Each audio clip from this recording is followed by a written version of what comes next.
வகுப்பு மாணவர்களே வணக்கம்ப்பா. இன்றைக்கி பருவம் 3 பயிற்சி 1.1 உள்ள ஃபஸ்ட்டு செம்ம பார்ப்போம். கோடிட்ட இடங்களை நிரப்புக.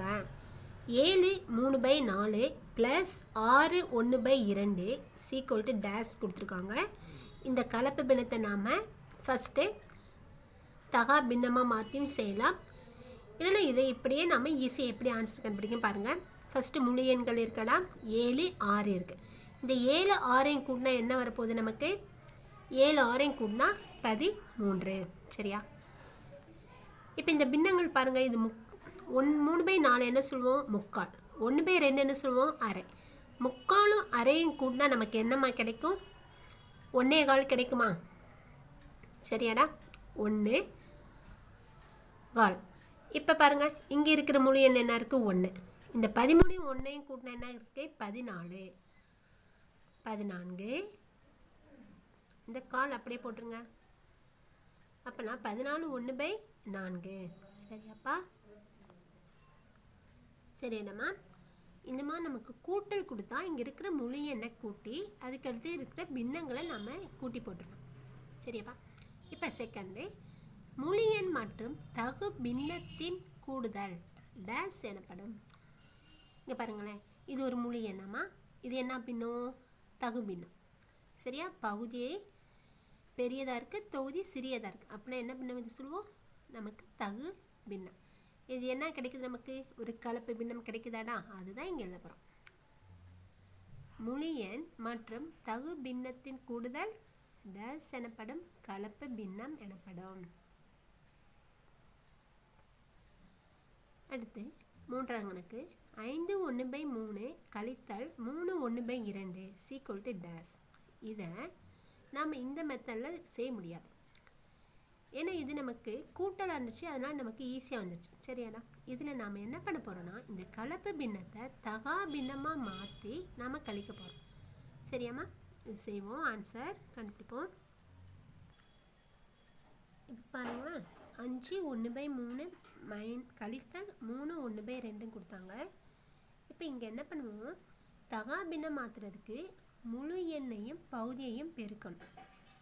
பெருக்கணும் என்னது? 5 15. அப்புறம் இதை கூட்டணும். 15 ஒன்று கூட்டினா 16. 16 பகுதி என்னமா இருக்குது அதை போட்டுருங்க. 3 கழித்தல் இதை பெருக்க விரேட் 6. 6 கூட 1 கூட்டினா நமக்கு என்ன கிடைக்குது? 7. 7/2. இப்போ நம்ம கழிக்கிறதுக்கு இது எப்படி இருக்கணும்? பகுதி ஒரே எண்ணாக இருக்கணும். இது என்ன பின்னங்கள்? வேற்றின பின்னங்களாக இருக்குது. நம்ம ஓரின பின்னமாக கொண்டு வரணும். அப்போனா இங்கே இருக்க 2 இங்கே மேலே கீழே பெருக்கிக்கணும்லாமா? 16 கூட 2 பெருக்கணும் என்ன கிடைக்குது? 32. இங்கே இருக்க 3 இங்கே பெருக்குங்க. 3 21 ஈர்மோன் 6. சரியா? இப்போ இதுங்க கழிங்க. 32 21 போச்சுன்னா நமக்கு என்ன கிடைக்குதுங்க? 11. அப்போனா 11/6. இது நமக்கு தகா பின்னம். ஆனால் நமக்கு கேள்வி கேட்டது என்ன இருக்குன்னு கலப்பு பின்னமாக இருக்குது.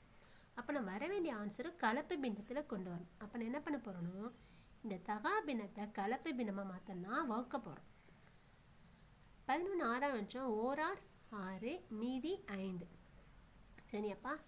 தகா பின்னத்தை கலப்பு பின்னமாக மாற்றணும்னா எப்படி எழுதணும்? ஈவு என்ன இருக்குங்க? 1. ஈவு மீதி வகுக்கும் எண் 6. சரியாப்பா? இப்போ இதை பெருக்கி பாருங்களேன். இந்த கலப்பு பின்னத்தை பெருக்குங்க. 1 6 6 5 கூட்டினா 11/6 வந்துருச்சா? அப்புறம் இதனுடைய நமக்கு ஆன்சர் என்னன்னா 1 5/6. 1 5/6. சரிடாமா? இப்போ அடுத்ததுப்பா 8 வகுத்தல் 1/2. இப்போ 8 என்கிற முழு எண்ணை இந்த பின்னத்தை வச்சு வகுக்கணும்.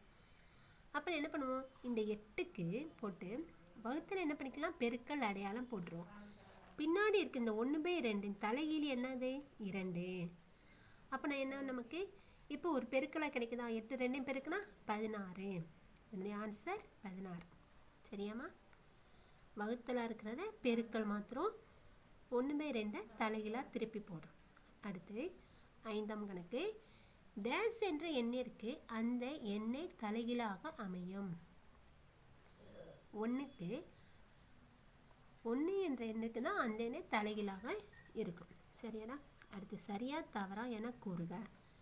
3 1/2 என்பதை 3 + 1/2 எனவும் எழுதலாம்லப்பா. இது சரி. அடுத்து 2 தகு பின்னங்களின் கூடுதல் எப்போதும் தகா பின்னமாக இருக்கும் அப்படின்னு சொல்கிறாங்க. தகு பின்னம்னா நமக்கு எப்படிடா இருக்கணும்? கீழே பெரிய எண் இருக்கணும், மேலே சின்ன நம்பர். சரியா? இப்போ பாருங்க, அடுத்து அதே மாதிரி ஒரு நம்பர் எடுத்துக்கலாம். 5 இங்கே 1 போடுறேம்மா. சரியா? பகுதி சமமாக இருக்கிற மாதிரியே எடுத்துக்கலாம். சரியா? இப்போ பாருங்கள், இது தகு பின்னம், இதுவும் தகு பின்னம். இந்த 2 பின்னத்தையும் கூட்டுறேன்டா. கூட்டினா நமக்கு தகா பின்னமாக கிடைக்குது பாருங்கள். பகுதி என்ன சமமாக இருக்கனால அது 5 அப்படியே போட்டுலாம். 3 1 கூட்டினா 4. நமக்கு என்ன கிடைக்குது? தகு பின்னம் கிடைக்குது. ஆனால் இங்கே தகா பின்னமாக தான் இருக்குன்னு சொல்கிறாங்க. அப்போ இது தவறு தானே? அடுத்த சம் 13/4 கலப்பு பின்னம் 3 1/4 சொல்கிறாங்க. இது நாம் வகுத்தும் கொண்டு வந்து செய்யலாம். இல்லை இந்த கலப்பு பின்னத்தை நம்ம தகா பின்னமாக மாற்றுவோம். என்ன பண்ணுவோம்? 3 4 பெருக்குனா 12. 12 கூட 1 கூட்டினா 13. அப்போ நான் 13/4. இதனுடைய ஆன்சர் சரி. தகா பின்னத்தின் தலைகீழ் எப்போது ஒரு தகு பின்னமாக இருக்கும். தகா பின்னம் எழுதுவோமா? தகா பின்னம் எப்படி இருக்கணும்? மேலே நமக்கு பெரிய நம்பர் இருக்கணும், கீழே சிறிய எண். சரியாடா? இப்போ 7/3 எழுதியிருக்கேன். இது ஒரு தகா பின்னம். இதை திருப்பி போடுங்க. இதை திருப்பி போட்டால் 3/7. இது ஒரு தகு பின்னமாமா? அப்படின்னா இது சரி. இப்போ இதனுடைய ஆன்சர் பார்ப்போம். 3 1/4 பெருக்கல் 3 1/4 = 9 1/16 கொடுத்துருக்காங்க. இது சரியா அப்படின்னு கேட்டால் இதனுடைய ஆன்சர் தவறு. 3 9 அப்படி பெருக்கியிருக்காங்க. இதையும் பெருக்குனா ஆன்சர் கரெக்டாக கிடையாது. இதுக்கு தவறு. இது எப்படி செக் பண்ணிடலாமாம்மா? இந்த கலப்பு பின்னத்தை ஃபஸ்ட்டு தகா பின்னம் மாற்றுங்க. முன்னாங்க 12. 12 கூட 1 கூட்டினா 13. 13/4 பெருக்கல் இங்கே முன்னாங்க 12 13/4. சரியா? அப்போ நான் 16 கீழே பகுதியில், மேலே 13 169. சரியாண்ணா? இப்போ 169 16ஆம் பாடம் வச்சு வகுக்க போகிறோம். வகுத்து நம்ம கலப்பு பின்னமாக கொண்டு வருவோம். 16 16. அடுத்து 9 எடுங்க, மீதி 9. சரியா? இப்போ இது ஈவு நமக்கு என்னமா அதுதான் எழுதுவோம். ஈவு மீதி பை வகுக்கும் எண். இதான் நமக்கு சரியான விடை.